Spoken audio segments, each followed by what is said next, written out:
آج کے اپنے عنوان پہ گفتگو کرنے سے پہلے حسب معمول فضائل درود شریف کے حوالے سے آقا کریم رؤوف الرحیم صلی اللہ تعالی علیہ وسلم کا فرمان عالی شان، اس کا مفہوم آپ حضرات کی خدمت میں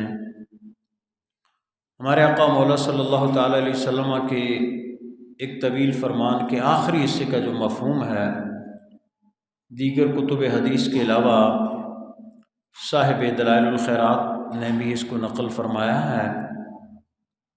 آقا کریم صلی اللہ تعالی علیہ وسلم ارشاد فرماتے ہیں کہ اہل محبت کا درود پڑھنا میں خود سنتا ہوں اور ان کو پہچانتا بھی ہوں، اور دوسروں کا درود مجھ پہ فرشتوں کے ذریعے پیش کیا جاتا ہے۔ یہ بہت ہی ایمان افروز فرمان ہے ہمارے آقا صلی اللہ تعالی علیہ وسلم کا، جس میں اہل محبت کے لیے، اہل عشق کے لیے خوشخبری ہے۔ جو اپنے آقا مولا صلی اللہ تعالی علیہ وسلم سے ٹوٹ کے محبت کرتے ہیں، ان کے لیے خوشخبری ہے کہ تمہارے آقا تمہارا یہ درود پڑھنا خود سماعت بھی فرماتے ہیں اور تمہیں پہچانتے بھی ہیں۔ اور اس سے یہ بھی ظاہر ہوا کہ درود پڑھنے والوں میں دو طرح کے لوگ ہیں۔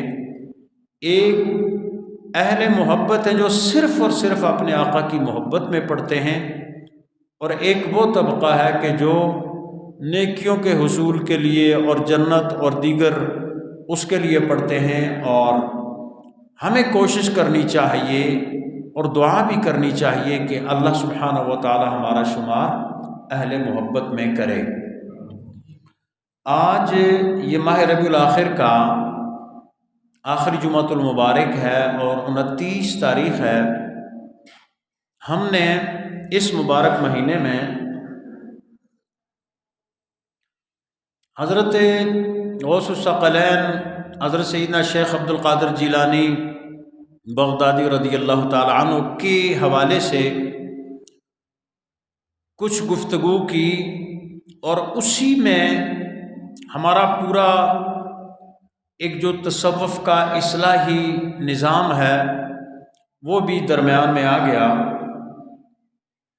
گزشتہ جمعۃ المبارک کو ضرورت شیخ کے عنوان پہ ہم نے بات کی تھی کہ مرشد کی کیا ضرورت ہے، اور اسی کا دوسرا حصہ ہم آج آپ کی خدمت میں انشاءاللہ پیش کریں گے، جس کے لیے قرآن مجید فرقان حمید برہان رشید کی سورہ مبارک نحل کی آیہ نمبر 43 کے دوسرے حصے کی میں نے آپ کے سامنے تلاوت کی، جس میں اللہ سبحانہ و تعالی نے ارشاد فرمایا فَاسْأَلُوا أَهْلَ الذِّكْرِ إِن كُنتُمْ لَا تَعْلَمُونَ۔ اللہ نے لوگوں کو مخاطب فرماتے ہوئے ارشاد فرمایا کہ لوگوں، علم والوں سے پوچھو اگر تم علم نہیں رکھتے۔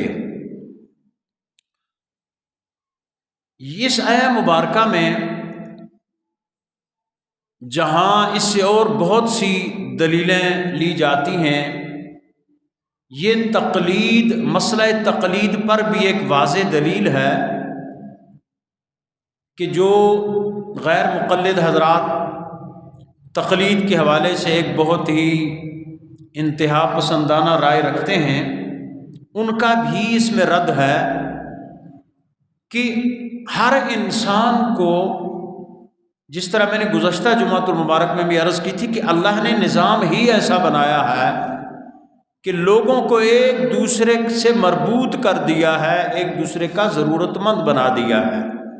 ہر انسان کو دوسرے کی ضرورت ہے، اور علم ایک ایسا سمندر ہے کہ اس کی کما حقہ، اس کے کھنگالنے کا کوئی بھی دعویٰ نہیں کر سکتا۔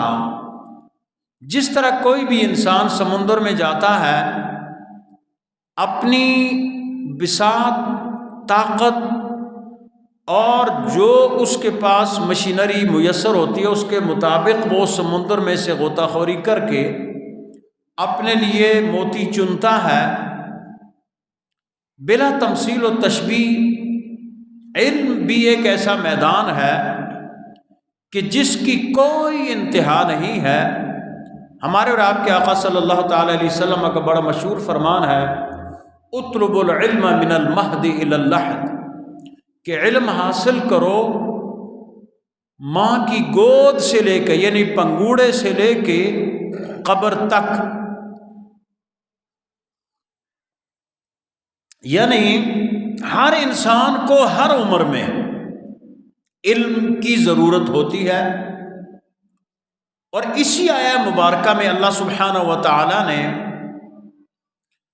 اپنے بندوں کو یہ بتا دیا ہے کہ اگر تم کسی چیز کے بارے میں علم نہیں رکھتے، تمہیں پتہ نہیں ہے، تم نہیں جانتے، تو پھر علم والوں سے پوچھ لیا کرو۔ اور اس سے ایک دلیل ضرورت شیخ کی بھی لی جاتی ہے کہ جو علم ہم مرشد سے حاصل کرتے ہیں، مرشد کامل سے، وہ بھی علم کی ایک اعلیٰ قسم ہے۔ اور جیسا کہ میں نے اپنی اس سے پہلی گفتگو میں یہ عرض کیا ہے کہ یہ علم کی وہ قسم ہے کہ جو انسان کو عمل پہ ابھارتی ہے۔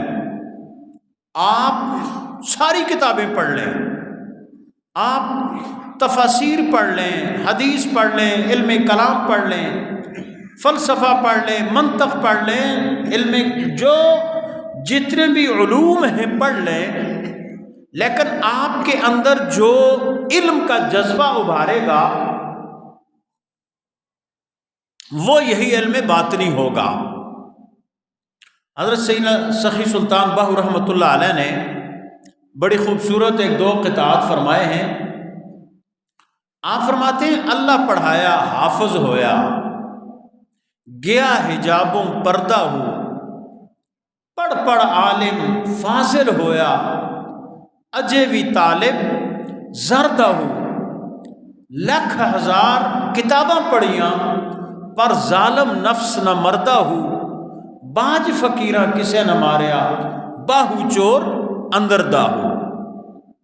اور اسی سے ملتا جلتا دوسرا ان کا قطع ہے کہ انسان کو وہ اشارہ کرتے ہیں کہ انسان تو بے شک نمازیں پڑھ لے، بے شک بہت سے روزے رکھ لے، بہت سی عبادات کر لے، لیکن جب تک تو کسی مرشد کے آگے زانوِ تلمس طے نہیں کرے گا، وہ تیرے جو من کی جو زنگ ہے، جو میل ہے، وہ کسی صورت دور نہیں ہوگا تاکہ تو کسی کامل ولی کے آگے اپنے زانوِ تلمس طے نہ کرے، اپنے آپ کو ان کے آگے نہ ڈال دے اور ان کے آگے اپنے آپ کو پیش نہ کر دے۔ یہ بزرگان دین کی جو باتیں ہوتی ہیں یہ ویسے ہی باتیں نہیں ہوتی، یہ ایک لحاظ سے قرآن و سنت کی تشریح ہوتی ہے، اور وہ انسان کے آگے وہی کچھ پیش کرتے ہیں کہ جو جس منزل سے وہ ذاتی طور پہ گزر کر وہ آگے جا چکے ہوتے ہیں، اور اپنے آپ کو اس میدان کا انہوں نے شناور بنایا ہوا ہوتا ہے۔ اس لیے اللہ سبحانہ و تعالی نے فرمایا کہ تم اہل علم سے پوچھو۔ اور یہ بات بھی یاد رکھیں کہ اہل علم بھی دو طرح کے ہیں، اور یہ میں اپنی طرف سے نہیں میں کہہ رہا، حدیث مبارکہ کی روح سے کہتا ہوں، بلکہ قرآن کریم میں بھی اللہ سبحانہ و تعالی نے جو فرمایا نا کہ یضل بہ کثیرا ویہدی بہ کثیرا، کہ بہت سے ایسے لوگ ہیں جو قرآن مجید پڑھ کے گمراہ ہو جاتے ہیں، اور بہت سے ایسے جو ہدایت پاتے ہیں۔ اور اس کی بہترین ایک تفسیر بخاری شریف کی وہ مشہور و معروف حدیث ہے کہ جو میں آپ کے سامنے جس کا مفہوم اور خلاصہ پیش کرنے جا رہا ہوں، اس سے آپ کو اندازہ ہو جائے گا کہ محض علم حاصل کرنے سے انسان عالم نہیں بنتا، محض کتابیں پڑھنے سے انسان عالم نہیں بنتا تاکہ وہ کسی کامل کی صحبت میں نہ بیٹھا ہو۔ جب تک اس علم نے اس کے من کو منور نہ کیا ہو، اس علم کے ساتھ تقوی اور خشیت کی دولت نہ ہو، اس وقت تک وہ علم انسان کو بجائے فائدے کے الٹا نقصان دیتا ہے۔ مطلب جس طرح کوئی آپ کے پاس ایک ہتھیار ہوتا ہے، اس کو بہت میں نے کہیں پڑھا تھا آسٹریلیا میں وہ ہتھیار استعمال ہے تو وہ کہ کھیل ہے، اس کو کہتے ہیں بوم رینگ ایک ایسا کھیل ہے کہ وہ ایک ہتھیار استعمال کرتے ہیں شکار کو مارنے کے لیے، شکار کو مارنے کے لیے اس ہتھیار کو استعمال کرتے ہیں، لیکن اگر اس ہتھیار کو استعمال کرنے والا ماہر نہ ہو، اس فن کا ماہر نہ ہو، تو وہ ہتھیار ایسا ہے کہ الٹ کے اسی بندے کے اوپر آ جاتا ہے، یعنی اس بندے کو نقصان پہنچاتا ہے کہ جو اس ہتھیار کو استعمال کر رہا ہوتا ہے۔ اسی طرح بلا تمثیل و تشبیہ وہ علم جو عمل سے خالی ہو، وہ علم جو تقوی سے اور خشیت الہی سے خالی ہو، وہ انسان کے لیے فائدہ مند بننے کے بجائے اس کے لیے نقصان دہ ثابت ہوتا ہے، اور اسی لحاظ سے پھر وہ آگے لوگوں کی رہنمائی کرتا ہے۔ بخاری شریف کی وہ مشہور حدیث کہ ایک شخص تھا بنی اسرائیل میں، اس نے 99 قتل کیے تھے۔ اس نے کتنے قتل کیے تھے؟ 99۔ اب ظاہر سی بات ہے ہر انسان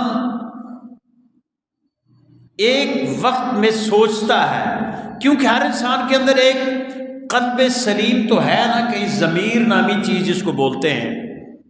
انسان خدا نخواستہ جب کوئی گناہ کرنے لگتا ہے تو سب سے پہلے اس کا وہ ضمیر اسے ملامت کرتا ہے کہ یار یہ کیا تو کرنے جا رہا ہے، ایسا مت کر، لیکن پھر انسان ضمیر کو تھپکی دیتا ہے، سلا دیتا ہے اور گناہ میں ملوث ہو جاتا ہے، اور پھر اس طرح کرتے کرتے کرتے پھر وہ اس کا ضمیر، وہ ہمارے آقا صلی اللہ علیہ وسلم کا مشہور فرمان ہے نا کہ انسان جب کوئی گناہ کرتا ہے، مفہوم ہے فرمان مبارک کا، تو اس کے دل پہ سیاہ نقطہ پیدا ہو جاتا ہے، ایک سیاہ نقطہ پیدا ہو جاتا ہے، اور اگر وہ انسان جرم کر کے گناہ کر کے توبہ کر لے تو وہ نقطہ مٹ جاتا ہے، وہ نقطہ ختم ہو جاتا ہے، اور اگر توبہ نہیں کرتا پھر گناہ پہ گناہ کرتا چلا جاتا ہے تو وہ نقطہ آہستہ آہستہ پھیلتا جاتا ہے، پھیلتے پھیلتے پھیلتے پھیلتے پھر ایک وقت ایسا آتا ہے کہ اس کا پورے کا پورا دل سیاہ ہو جاتا ہے، وہ نقطہ اس کے پورے قلب کو ڈھانپ لیتا ہے، سیاہ کر دیتا ہے۔ اس وقت پھر جب اس کا پورا قلب سیاہ ہو جائے پھر اس کو گناہ نظر نہیں آتا، پھر وہ گناہ کو گناہ نہیں سمجھتا، وہ کہتا ہے میں جو کر رہا ہوں میں ٹھیک کر رہا ہوں۔ اور اللہ کے رسول صلی اللہ علیہ وسلم میں اس کا ذکر قرآن مجید کی سورہ مطففین میں اللہ نے فرمایا بل ران علی قلوبہم ما کانوا یکسبون، یہ بلکہ ان کے وہ دلوں کا زنگ ہے کہ جو ان کی اپنی کمائی ہے۔ اور آج ہمارے معاشرے میں بلا تخصیص پورے ہم اپنے معاشرے پہ نظر دوڑائیں تو ہمیں کتنے ایسے گناہ نظر آئیں گے جو ہم دن اور رات تسلسل سے کرتے ہیں، لیکن ہم ان کو گناہ سمجھتے ہی نہیں۔ یعنی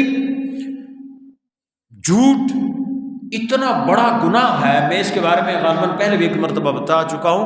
حضور فرماتے ہیں کہ جھوٹ اور ایمان ایک دوسرے کی ضد ہیں، یعنی مبارک فرمان کا مفہوم ہے، یعنی جو بندہ جھوٹ بولتا ہے اس کے اندر سے ایمان نکل جاتا ہے بالکل۔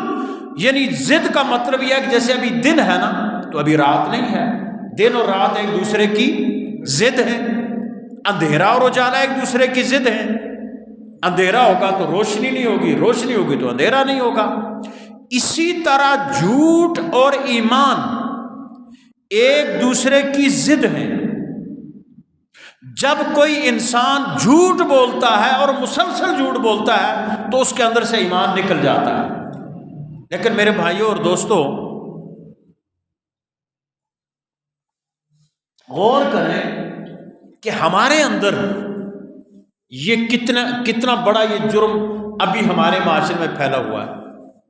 چغل خوری کتنا بڑا جرم ہے کہ قبر کے عذابوں میں سے جو گناہ عذاب قبر کا باعث بنتے ہیں ان میں ایک گناہ جو ہے وہ چغل خوری اور غیبت کرنا ہے.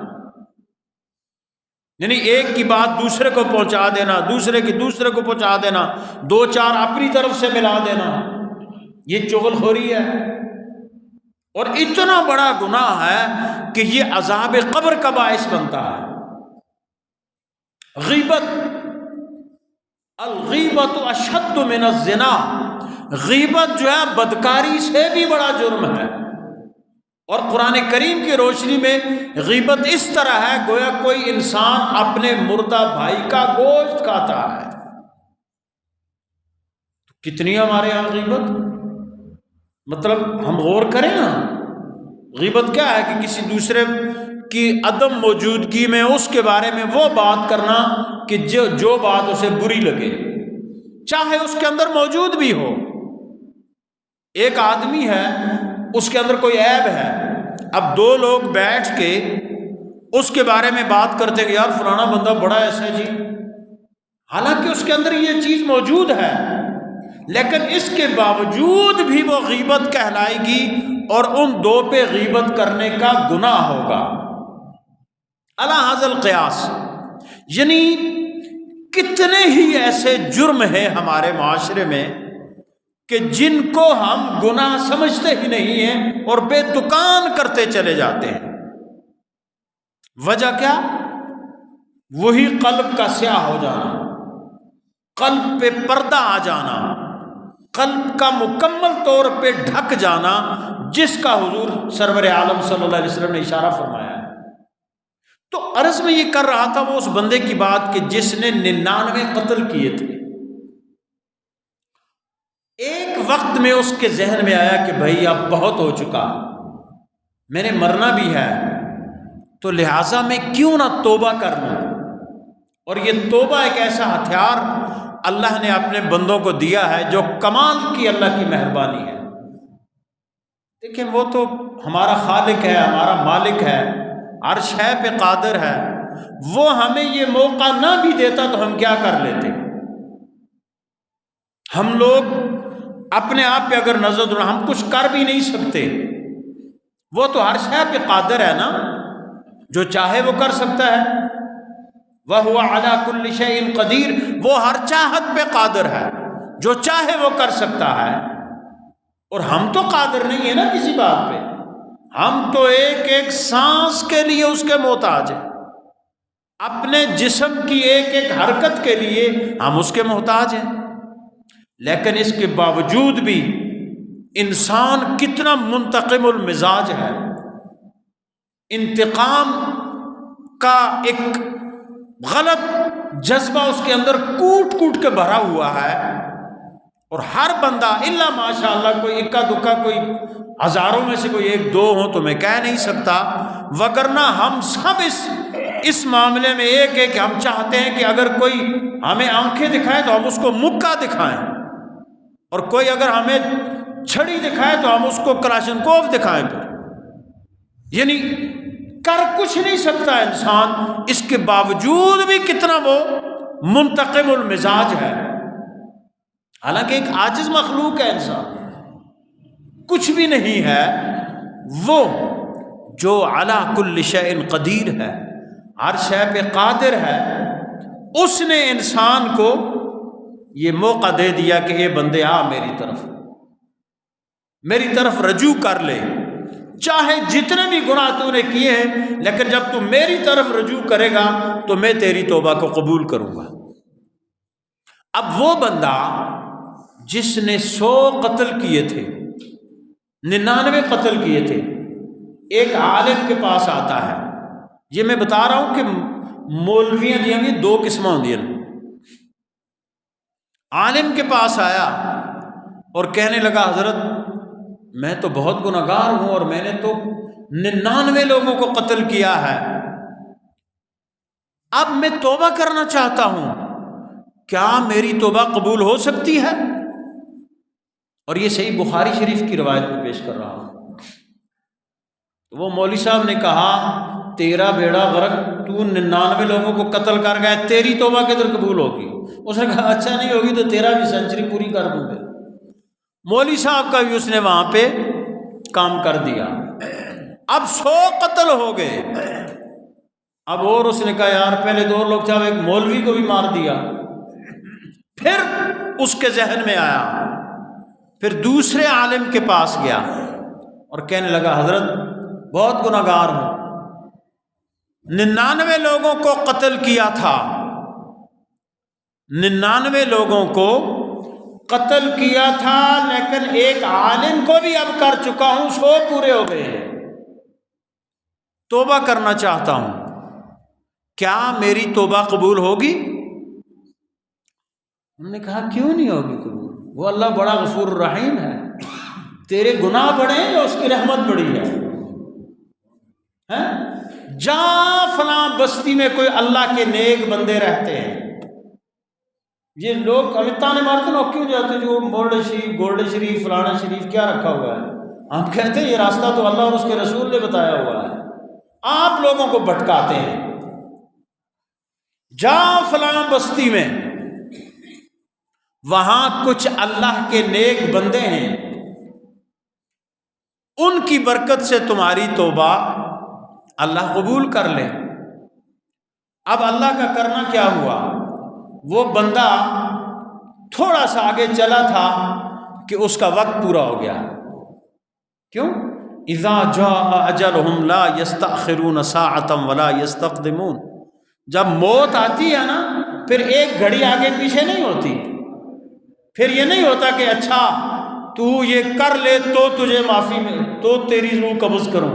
وہ میں اکثر کہتا رہتا ہوں، بلکہ میں نصیحت بھی کرتا رہتا ہوں، یار کیا پتہ ہے، یہ ہم لوگ گاڑیوں میں جاتے ہیں، سفر کرتے ہیں، پبلک ٹرانسپورٹ یا اور ہمارے معاملات ہوتے ہیں، میں کہتا ہوں یار آپ گاڑی میں مطلب یہ گند وند لگا دیتے ہو، کبھی کیا لگا دیتے ہو، خدا نخواستہ ایکسیڈنٹ ہو جائے، مر جائیں ہم، تمہاری موت کس پہ ہوگی؟ گانا سنتے ہوئے ہوگی، کوئی گندی چیز دیکھتے ہوئے موت ہوگی، وہ اچھی ہے یا اللہ اور اللہ کے رسول کا ذکر کرتے ہوئے ہو؟ اور میں بچوں کو، نوجوانوں کو، اپنی بچیوں کو، سب کو یہ نصیحت کرتا رہتا ہوں کہ بیٹا یاد رکھو، یہ چند لمحوں کی عزت، چند لمحوں کی اس ظاہری اور مادی لذت کے لیے اپنے آپ کو تباہ مت کرو۔ یہ آج کل خاص کر جو سوشل میڈیا کی مصیبت ہمارے اوپر مسلط ہو گئی ہے اور ہمارے بچوں کو، ہمارے پورے معاشرے کے اخلاق کو تباہ اور برباد کر کے رکھ دیا ہے، اس کو بھی استعمال کرنے میں بہت احتیاط چاہیے۔ تو موت جب آئے، چاہے آپ سجدے میں ہوں وہیں پہ مریں گے، آپ کسی اور عبادت میں ہوں وہیں پہ روح قبض ہوگی، کسی فسق کے کام میں ہوں۔ اب اسرائیل علیہ السلام یہ نہیں کہیں گے تو یہ کام کر لے پھر تیری روح قبض کروں گا، نہ، ایک لمحے کی بھی وہاں دیر نہیں ہوتی، بندہ جس حالت میں ہے اسی حالت میں اس کی روح قبض ہو جائے گی، وہاں تو سیکنڈ بھی نہیں لگتا۔ اب اس کا وہ وقت جب پورا ہو گیا، روح قبض کر لی گئی، تو روح قبض ہونے کے بعد فرشتے آ جاتے ہیں، اعلیٰ علیین میں لے جانے والے بھی اور اسفل السافلین میں بھی لے جانے والے، یعنی آسان الفاظ میں جنت کے فرشتے بھی آ جاتے ہیں اور دوزخ والے بھی آ جاتے ہیں۔ اب دونوں فرشتے آ گئے، ایک گروپ نے کہا کہ یہ 100 آدمیوں کا قاتل ہے، اس کو ہم لے جائیں گے، دوسرے نے کہا نہیں، یہ توبہ کرنے کے لیے اللہ والوں کی بستی کی طرف جا رہا تھا، توبہ کی نہیں ہے ابھی، بس توبہ کے ارادے سے وہاں جا رہا تھا، لہٰذا یہ جنتی ہے۔ مختصر یہ، چونکہ میرا موضوع اور ہے نا، میں اس بات کو مختصر آپ کے سامنے پیش کرتا ہوں۔ مختصر یہ کہ اللہ کی طرف فیصلہ، فرشتوں نے کہا فیصلہ تو اللہ کرے گا۔ اللہ سبحانہ و تعالیٰ کی طرف سے حکم ہوا کہ زمین کو ناپو، اگر زمین ادھر سے کم ہے جہاں سے چلا تھا، مثلا برارکوٹ سے اس نے مظفر آباد جانا ہے، وہ یہ ہمارے ساتھ پہنچتا ہے تو مر جاتا ہے، تو یہ کم ہے تو اس کو جہنم والے فرشتے لے جاؤ، اور اگر یہ زمین زیادہ ہے اور اگلی کم ہے تو اس کو جنت والے فرشتے لے جاؤ۔ اب زمین وہ کم تھی پیچھے والی، مثلا مظفر آباد ایک بندے نے جانا ہو، یہاں سے یہ پرلی بستی میں چلا جائے تو مظفر آباد تو یہاں سے ابھی اور مطلب 10-12 کلومیٹر ہے نا، لیکن ہوا کیا، وہ چونکہ توبہ کی نیت سے جا رہا تھا اور اللہ نے اس کی اس توبہ کو قبول کر لیا تھا، اللہ نے ایک ظاہری فرشتوں کو ایک دلیل دینی تھی امت کے لیے، لوگوں کے لیے، اللہ نے اس زمین کو حکم دیا، اے زمین تو ادھر والی ادھر سمٹ جا، اور ادھر والی زمین کو کہا کہ تو زیادہ پھیل جا۔ فرشتوں نے جب ناپا تو جس سفر سے جہاں تک چلا تھا وہ زیادہ تھا، اور اگلا جو اولیاء کی بستی کا راستہ تھا وہ کم تھا، اس لیے وہ جنت والے فرشتے اس کو لیں گے۔ وہ کہتے ہیں نا، رحمت حق بہا نمی جویت بلکہ بہانہ می جویت، اللہ کی جو رحمت ہے وہ کوئی اجرت نہیں طلب کرتی بلکہ وہ بہانے طلب کرتی ہے۔ تو اب اس میں جو آپ سے عرض کر رہا تھا، فاسألوا اہل الذکر، کہ تم علم والوں سے پوچھو۔ اب علم والے، یہ حدیث پاک میں 2 بندے تھے، دونوں علم والے تھے، ایک وہ بھی علم والا تھا کہ جس نے اسے مایوس کیا، اور مایوس کرنے کا نتیجہ یہ ہوا کہ وہ بھی اپنی جان گنوا بیٹھا، اور دوسرا بھی علم والا تھا جس نے اس کو بتایا کہ اللہ کی رحمت بہت بڑی وسیع ہے، اللہ کی رحمت تیرے گناہوں کے مقابلے میں اس کی کوئی مطلب ہے انتہا ہی نہیں ہے۔ اس لیے علم، وہ ہمارے آقا صلی اللہ علیہ وسلم کے ایک مشہور فرمان کا مفہوم، حضور فرماتے ہیں کہ یہ جو علم دین ہے نا، تم دیکھو کہ اس کو تم کس سے حاصل کر رہے ہو، ہر ایک کے پاس جا کے نہ بیٹھ جایا کرو، جہاں پہ بھی بورڈ دیکھا وہیں بیٹھ کے، نہیں، یہ علم دین ہے، اس کی اور یہ بھی حدیث پاک کا ایک مفہوم ہے کہ اللہ کے رسول صلی اللہ علیہ وسلم فرماتے ہیں کہ نااہل کو علم سکھانا، جو اس کا اہل نہ ہو اس کو علم سکھانا اس طرح ہے جیسا کہ خنزیر کے گلے میں موتی ڈال دینا۔ یعنی اس کا مطلب کیا ہوا کہ علم سیکھنے والوں میں 2 طرح کے لوگ ہوتے ہیں، ایک وہ ہوتے ہیں کہ جو ظاہری علم کے ساتھ ساتھ باطنی علم سے بھی اللہ نے ان کے من کو منور کیا ہوتا ہے، اور در حقیقت علم والے وہی ہوتے ہیں، اور ایک وہ ہوتے ہیں کہ جو ظاہری کتابیں تو بہت پڑھ لی، سب کچھ کر لیا، جس طرح وہ ابتدا میں نے حضرت سلطان باہو رحمۃ اللہ علیہ کا قطع پیش کیا تھا کہ 1,00,000 کتاباں پڑھیاں پر ظالم نفس نہ مردہ ہو، باج فقیرہ کسے نہ ماریا، باہو چور اندر داہو۔ اور حضرت مولانا روم کا اس سلسلے میں بڑا واقعہ میں اپنے وقت کے اندر انشاءاللہ اس کو مکمل کرتا ہوں۔ مولانا روم ایک بہت بڑے صوفی اور فلسفی گزرے ہیں، اور بہت بڑے عالم، جید عالم تھے۔ ترکی میں، اب ترکیہ اس کا نام ہے، ترکی میں آپ کا مزار ہے، اور قونیہ میں، ترکی کے شہر میں علامہ اقبال جیسی ہستی ان کو آپ مرشد رومی کہتی ہے، اور اللہ نے ان کو اتنا نوازا تھا کہ کمال کے علم کے اوج پہ اللہ نے ان کو پہنچایا تھا۔ ان کی مرشد پکڑنے کا واقعہ بڑا عجیب ہے اور بڑا دلچسپ بھی ہے، اور آپ کے لیے بھی بڑا ایمان افروز ہے۔ آپ عالم تھے، ظاہر عالم کا کام ہے پڑھانا، آپ بچوں کو، طلباء کو تعلیم دیا کرتے تھے۔ تو ایک مرتبہ ایسا ہوا کہ آپ اس طرح، جیسے آج کل دھوپ ہے، لوگ باہر بیٹھ جاتے ہیں، آپ ایک جگہ باہر بیٹھے تھے، ایک تالاب تھا، پانی کا تالاب، اس کے کنارے پہ آپ بچوں کو، طلباء کو تعلیم دے رہے تھے۔ اور آج کا وہ وقت تو نہیں تھا، قلمی نسخے ہوتے تھے کتابوں کے، بڑی مشکل سے یہ پیپر اور یہ چیزیں جو آج بڑی مطلب وافر ہو گئی ہیں، اس وقت تو ایسی سہولتیں نہیں تھیں۔ وہ درختوں کے وہ ہوتا تھا درخت، اس کی چھال پہ لکھے جاتے تھے، کاغذ کی بھی کوئی نہ کوئی قسمیں ہوتی ہوں گی کسی طرح کے۔ بہرحال اس وقت میں بڑا آج کے ترقی یافتہ دور جیسی سہولتیں نہیں تھیں، لیکن بہرحال کتابیں موجود تھیں، قلمی نسخے تھے۔ آپ پڑھا رہے تھے طلباء کو، اور ظاہر ہے بڑے دورہ حدیث کے طلباء آپ کے پاس بیٹھے ہوئے تھے۔ قریب سے ایک درویش گزرتا ہے، پھٹے پرانے کپڑے پہنے اللہ اللہ کرتے ہوئے جا رہا ہے، پھٹا پرانا لباس ہے، میلے کچیلے کپڑے ہیں۔ تو آتے آتے جب مولانا روم کے پاس وہ آیا تو پوچھنے لگا، مولانا این چیز، فارسی زبان، اس وقت فارسی زبان بہت زیادہ استعمال ہوتی تھی، اور ترکی والے لوگ، ان کی اپنی بھی ترکی زبان ہے لیکن فارسی بہت زیادہ بولی جاتی ہے وہاں پہ۔ انہوں نے پوچھا، مولانا این چیز یہ کیا کر رہے ہو؟ تو ہمارے ذرا جو مطلب علماء لوگ ہوتے ہیں ان میں ایک بڑا مطلب ایک چیز ہوتی ہے، وہ کہتے ہیں یہ درویش اس کو کیا پتہ ہے، مطلب پھٹے پرانے کپڑے، اس کے میلے کچیلے بکھرے ہوئے بال۔ انہوں نے کہا، بابا این علم قالست تراچے، کہ بابا یہ جو علم ہے یہ پڑھنے پڑھانے سے تعلق رکھتا ہے، تجھے سے کیا تعلق ہے؟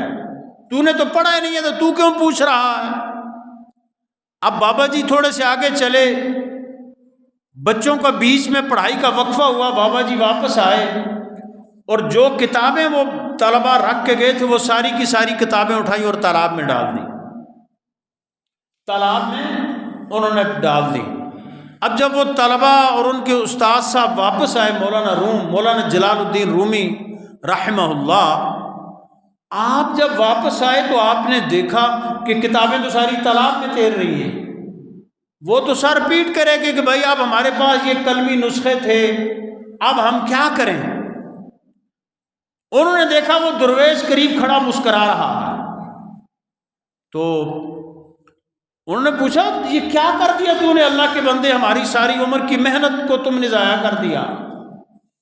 تو درویش مسکرا رہا ہے، مسکراتے مسکراتے درویش نے تالاب میں اپنے ہاتھوں کو ڈالا اور وہ ساری کتابیں یوں اٹھائیں اور ان کو ایسے جھاڑا تو ان سے مٹی گرد اڑ رہی تھی، اور کہا، مولوی صاحب پڑھاؤ بچوں کو۔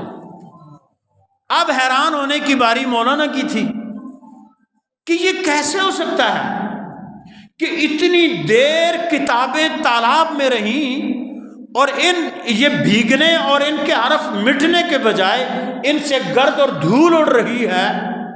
تو مولانا حیران ہو گئے۔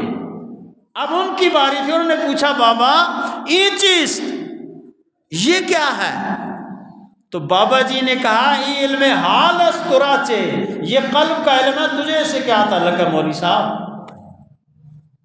یہ وہ علم ہے کہ جو قلب سے اور باطن سے تعلق رکھتا ہے۔ تو وہ مولانا روم جن کی ساری زندگی درس حدیث میں گزری تھی، جن کی ساری زندگی درس قرآن مجید میں گزری تھی، حیران اور پریشان ہو کے سر میں خاک ڈال کے بیٹھ کے کہ یار میں نے تو ساری عمر ضائع کر دی۔ آپ نے فرمایا، بابا یہ سبق مجھے بھی دو۔ اور پھر جب بابا جی نے سبق دیا تو مولانا روم نے جو تاریخی قطع فرمایا وہ کیا تھا؟ ہیچ چیزیں خود بخود چیزیں نہ شد، کوئی چیز خود بخود چیز نہیں بن جاتی۔ ہیچ آہن خود بخود تیغے نہ شد، کوئی لوہا خود بخود تلوار نہیں بنتا۔ لوہے کو تلوار بنانے کے لیے جلانا پڑتا ہے، کوٹنا پڑتا ہے، مسلسل اس کو آگ کی بھٹی میں ڈالنا پڑتا ہے اور پھر پورے زور سے کوٹنا پڑتا ہے، تب جا کے وہ تلوار بنتا ہے۔ اور مولوی ہرگز نہ شد مولا روم تا غلام شمس تبریزے نہ شد۔ انہوں نے کہا کہ میں اس وقت تک عالم نہیں بنا تھا میں اس وقت تک عالم نہیں بنا تھا کہ جب تک میں بابا جی آپ کا غلام نہیں بن گیا. یعنی علم عرض میں کیا کر رہا تھا کہ ضرورت ہے مرشد کے بغیر، رہنما کے بغیر اور راہبر کے بغیر جو بھی انسان چلے گا وہ ناکام اور نامراد ہوگا. کیوں کہ اللہ نے، جس طرح میں نے پہلے بھی بات عرض کر دی، کہ اس پورے سسٹم کو مربوط کر دیا. پورے نظام کو اللہ نے ایک دوسرے سے منسلک کر دیا ہے. ہر انسان کو دوسرے کی ضرورت ہے، اور خاص کر یہ جو علم ہے، علم باطنی، اس کو علم تصوف کہا گیا، علم سلوک کہیں، علم باطنی کہیں. لیکن جب تک انسان کے اس من کا یہ علم انسان کو حاصل نہیں ہوگا، اس میں اس وقت تک نہ اس کو حقائق اشیاء کا علم حاصل ہو سکتا ہے، نہ ہی وہ اس کائنات کی اس حقیقت کو اس طرح جان سکتا ہے کہ اس کی نظروں میں یہ سب کچھ ہیچ ہو جائے. کون تھے وہ لوگ جنہوں نے اللہ کی معرفت کے لیے بادشاہیوں تک کو چھوڑ دیا؟ ابراہیم بن ادم اپنے وقت کے حکمران تھے اور بڑے جاہ و جلال والے تھے، لیکن کیا ہوا؟ اللہ کی جب معرفت کی طرف آئے، وہ اقتدار، وہ حکومت چھوڑ کے نا بس وہ اللہ کے لیے ہو گئے. اور پھر کیا ہوا؟ لوگ ان کے پیچھے گئے. لوگ، چونکہ آج کل والا تو وقت تھا نہیں، لوگ ان کو بہت چاہتے تھے. جب ان کے پیچھے پیچھے گئے، انہوں نے اپنی ایک پھٹے پرانے کپڑے پہنے ہوئے ہیں، گودڑی اٹھائی ہوئی ہے، جہاں پہ رات پڑتی ہے گودڑی بچھائی، سو گئے. بس ایک مرتبہ کہیں دریا کے کنارے پہ بیٹھے ہوئے سی رہے تھے اپنی اسی گودڑی کو، تو وہ پیچھے چلے گئے. آپ کا جو پس رو تھا، جو حکمران تھا، وہ ساتھ لوگ تھے، چلے گئے ان کے پاس، جا کے بیٹھے. آپ نے پوچھا بھائی کیوں آئے ہو؟ تو انہوں نے عرض کی کہ حضور ہم تو آپ کے بغیر ادھورے ہیں، آپ ہمارے حکمران تھے، آئے اور تخت آپ کا انتظار کر رہا ہے. آپ نے ان میں سے جو اس وقت حکمران تھا پوچھا کہ اب تم ہو میرے تخت پہ بیٹھے ہوئے نا، جس تخت پہ میں بیٹھا تھا؟ تو اس نے کہا میں آپ کے نائب کے طور پہ بیٹھا ہوں، آپ کا انتظار کر رہے ہیں. آپ نے فرمایا تم حکمران ہو اس علاقے کے؟ ہاں میں حکمران ہوں ابھی. تو آپ کے پاس جو سوئی تھی جس سے آپ گودڑی سی رہے تھے، آپ نے اس کو اٹھا کے دریا میں ڈال دیا. وہ جو دریا سامنے جس کے کنارے بیٹھے ہوئے تھے، دریا میں ڈال دیا. اور فرمایا کہ تم چونکہ اس علاقے کے حکمران ہو تو تم دریا کی مچھلیوں کو بولو کہ میری سوئی واپس کر دیں، میری سوئی واپس کر. انہوں نے کہا میرا حکم لوگ نہیں مانتے تو دریا کدھر مانے گا حضور؟ آپ نے فرمایا اب دیکھو، مخاطب کی حضرت ابراہیم بن ادم نے، اے دریا کی مچھلیوں میری سوئی واپس کرو، میری سوئی واپس کرو. اب دیکھنے والوں نے دیکھا اور حیران رہ گئے کہ سینکڑوں مچھلیاں برائیں جن کے منہ میں سونے کی سوئیاں تھیں. لوگ حیران، یہ کیا ہو رہا ہے؟ آپ نے فرمایا مجھے یہ نہیں چاہیے، میری وہی سوئی جو میں نے ابھی دریا میں پھینکی تھی مجھے چاہیے. سامنے سے دیکھا ایک مچھلی سوئی منہ میں لی ہوئی آپ کے سامنے آئی. آپ نے سوئی اٹھائی، فرمایا حکومت اس کو کہتے ہیں من کان للہ کان اللہ لہ. جو بھی اپنے آپ کو اللہ کے لیے وقف کر دیتا ہے، جو بھی اپنے آپ کو اللہ کی راہ میں پیش کر دیتا ہے، پھر اللہ اس کا ہو جاتا ہے. پھر کائنات ساری اس کے اللہ تابع کر دیتا ہے. اور جو بھی یہ حدیث قدسی کا میں خلاصہ پیش کر رہا ہوں، اللہ سبحانہ و تعالیٰ فرماتا ہے، مفہوم ہے کہ جب کوئی بندہ میرا قرب حاصل کر لیتا ہے تو میں اس کے کان بن جاتا ہوں، وہ مجھ سے سنتا ہے. میں اس کی آنکھ بن جاتا ہوں، وہ مجھ سے دیکھتا ہے. میں اس کی زبان بن جاتا ہوں، وہ مجھ سے بولتا ہے. ہاتھ بن جاتا ہوں، مجھ سے پکڑتا ہے. پاؤں بن جاتا ہوں، وہ مجھ سے چلتا ہے. وَإِن سَأَلَنِي لَأُعْطِيَنَّهُ. اور اگر وہ مجھ سے کوئی سوال کرتا ہے تو میں ضرور اس کو عطا کرتا ہوں. میرے بھائیوں، یہ کس لیے ہوتا ہے کہ جب انسان علم نافع حاصل کرے، جب انسان کسی شیخ کامل مکمل کے آگے زانو تلمذ طے کرے، محض 4 کتابیں پڑھ کے عالم اور عارف ہونے کا دعویٰ کرنا یہ کوئی معنی نہیں رکھتا کہ جب تک انسان کسی کامل کے آگے زانو تلمذ طے نہ کر لے۔ ہم نے یہ ایک 2 جمعہ المبارک کے اجتماع میں ضرورت مرشد کے حوالے سے یہ مختصر سی میں نے گفتگو کی، اور مجھے امید بلکہ یقین ہے کہ آپ انشاءاللہ آپ کا کم از کم آپ کے ذہن میں یہ چیز بیٹھ چکی ہوگی کہ مرشد کامل کا تصور یہ نہیں ہے کہ جائیں جی سال بعد ایک دفعہ کوئی حضرت صاحب کو 100-200 روپیہ دیتا جی دعا کرا لی مڑ کا آگے نہ۔ مرشد کامل آپ کا باطنی استاذ ہے جس سے آپ کا رابطہ رہنا ضروری ہے، جو آپ کا تزکیہ نفس کرتا ہے، تصفیہ قلب کرتا ہے، آپ کے رذائل کو فضائل میں تبدیل کرتا ہے، اور آپ کی جو کسل فی الطاعات ہے یعنی عبادات میں سستی ہے اس کو وہ دور کرتا ہے اللہ کے حکم اور اس کی عطا سے۔ ہم نے جو کچھ بیان کیا اس میں جو غلطی ہوئی اللہ سبحانہ و تعالی اس کو معاف فرمائے، اور اللہ سبحانہ و تعالی ہم سب کو شریعت اور دین پہ صحیح معنوں میں عمل کرنے کی توفیق عطا فرمائے۔